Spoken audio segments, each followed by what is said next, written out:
Hi everyone, and welcome to lesson 2 for vlogging for authors. Now, this video, I'm just going to walk you through what we're going to cover, and it's a lot of different topics that I've broken down into different videos. The first is assumptions, and this is actually pretty long because we are going to talk about the fact that I'm going to assume your branding is done, and if not, I'm going to show you where you can get that done.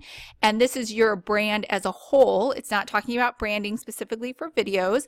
And then we're going to talk about YouTube versus Facebook versus Vimeo. And when I say assumptions here, I'm going to assume that we're all on the same page and we all have the same basic set of knowledge and information when it comes to these different platforms that are out there and how best to utilize them and why. The next part, we're going to talk about types of author channels. So we'll talk about how you can figure out what your niche is and what to post. And then we'll go into booktubers, because booktubers are huge. I don't know if you've seen them on YouTube, but they are by far the most active part of this industry on YouTube. So we'll talk about what they're doing, who they are, how to work with them as an author, and also if you want to become one of them.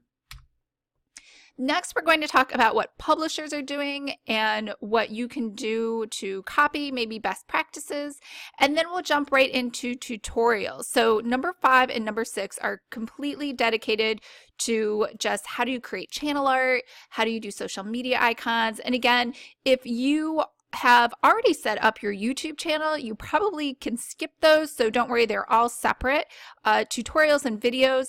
And the 5th one is just talking about branding YouTube specifically, so we're not going to be talking about Vimeo or Fire Talk or any of those other platforms.